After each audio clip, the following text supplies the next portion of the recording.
Assalamualaikum, bismillahirrahmanirrahim. Jumpa lagi dengan saya Wiranto di channel Omah Lombok. Oke teman-teman, sedikit mau berbagi info ya kepada teman-teman tentang budidaya cabai ya. Kebetulan tadi saya berkunjung ke salah satu sesama petani ya. Beliaunya mencoba ekstrim ya. Ini kalau tidak ahlinya bahaya teman-teman ya. Jadi beliau memakai pupuk dasar kohe sapi tanpa fermentasi, tapi hasilnya luar biasa.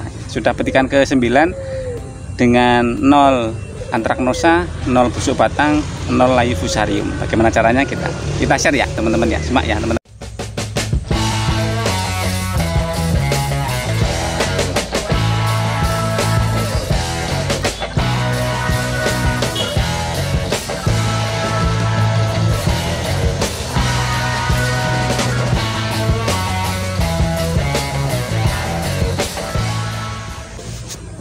Oke teman-teman ya, pupuk dasar beliaunya pakai kohe sapi ya, masih mentah tanpa fermentasi ya, luar biasa. Beliau memang senior ya, kami sering belajar sama beliau. Jadi metode yang beliau pakai adalah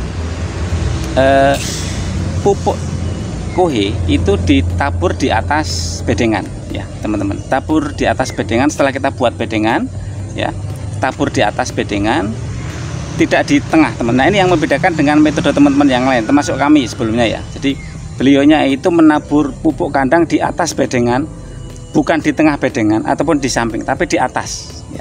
Kemudian didiamkan selama 3-4 bulan.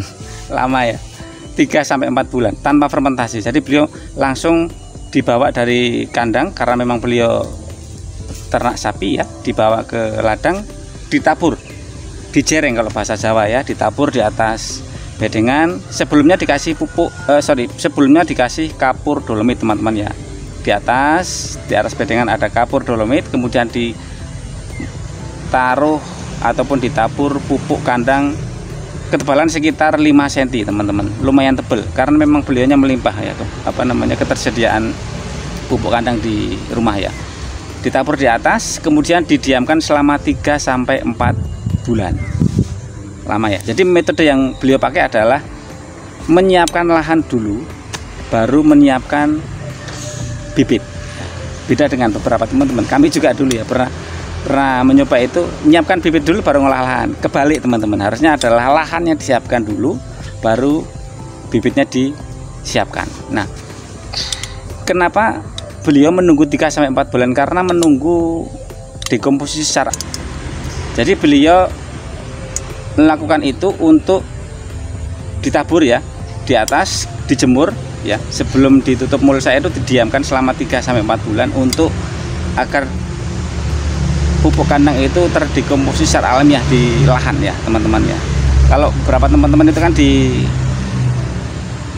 tengah, taruh di dalam, kemudian ditutup. Nah, itu potensinya adalah busuk batang ya, kalau masih mentah belum fermentasi. Nah beliaunya itu karena belum terfermentasi, taruh di atas, dijemur 3-4 bulan. Ini adalah pengalaman beliau.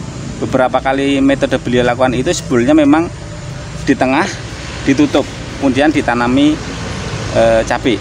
Yang terjadi adalah peralihan masa dari vegetasi ke generasi, itu busuk batang mulai banyak. Nah akhirnya beliau mencoba metode ini dengan cara ditabur di atas, didiamkan selama 3-4 bulan. Hasilnya teman-teman bisa lihat ya, ini adalah video yang kami ambil beberapa saat yang lalu. 0 busuk batang, tidak ada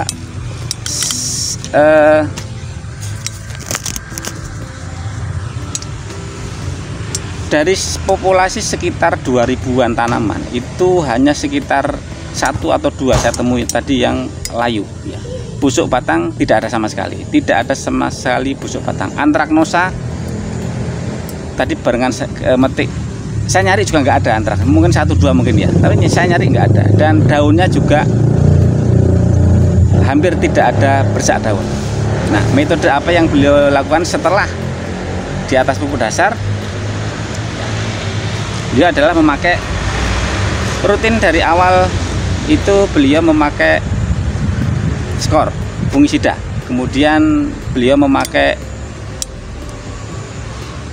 tridium pengalaman beliau memakai pupuk dasar Kohe tanpa fermentasi.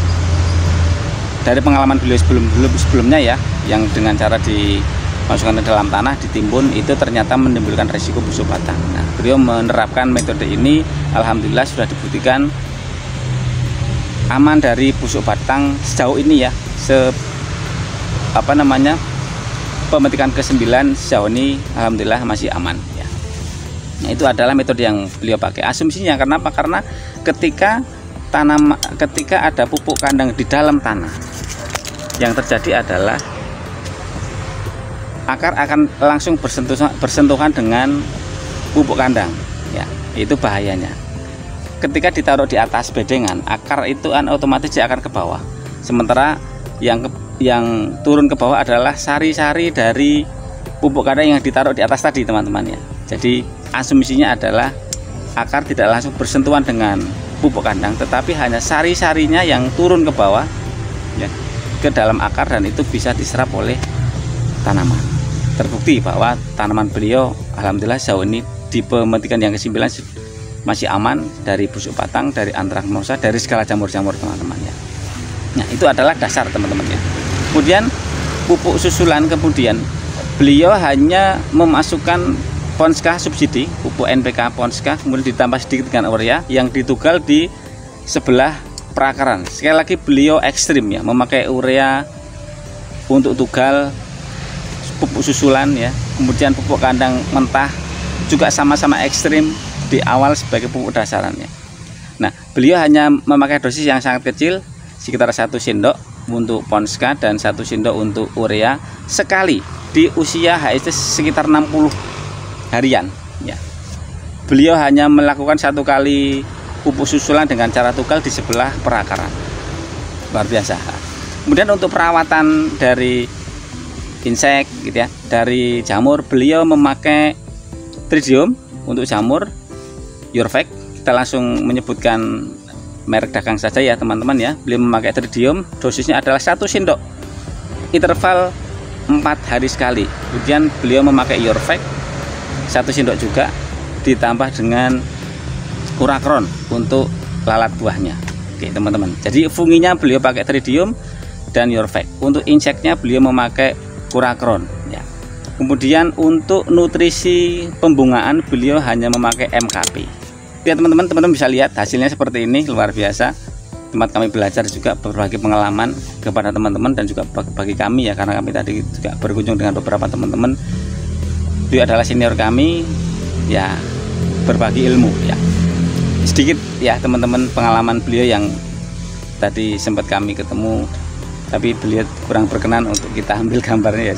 Akhirnya saya bikin konten sendiri di lahan yang kebetulan lagi nyiapkan untuk olah lahan ya, teman-teman ya. Oke, teman-teman ya, itu ya sedikit dari kami ya, berbagi pengalaman lah. Lain kali akan kita share-share ke teman-teman sesama petani di lingkungan kami, di sekitar kami yang menurut kami sudah maksimal berbudayanya, akan kita share ke teman-teman hasilnya seperti apa untuk saling bisa berbagi pengalaman. Oke, teman-teman, terima kasih ya sudah nyimak. Assalamualaikum.